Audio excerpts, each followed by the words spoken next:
Excuse me, নতুন? হ্যাঁ, গত বছর গিফট পেয়েছি, ফ্রেন্ড দিছে। ব্ল্যাক পছন্দ হয়ে গেল। অ্যাকচুয়ালি আমি আপনার শার্ট না, আপনার কথা জিজ্ঞেস করছি। নতুন এসেছেন? হ্যাঁ, ওই তোমাদের বাসায়। আপনার এই আরমানির শার্টটা না একটু কাইন্ডলি সরিয়ে দিন। একটা কাজ করুন, আপনি আপনি আপনার চেয়ারটা একটু সরে বসুন।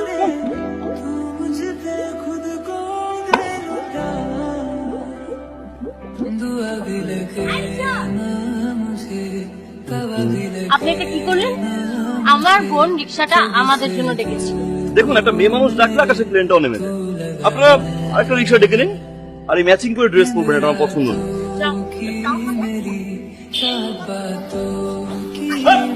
খুব মজা নিলি তাই না? নিজেকে কি সালমান খান মনে করে? একটা তো শিক্ষা দিতেই হবে। কি হবে? আইডিয়া প্রেমে ফেলে দিব। সিরিয়াস? তুই তোর মতো করে ট্রাই করবি, আমি আমার মতো করে ট্রাই করবো। কেন একটা টপ তো গিলতেই হবে।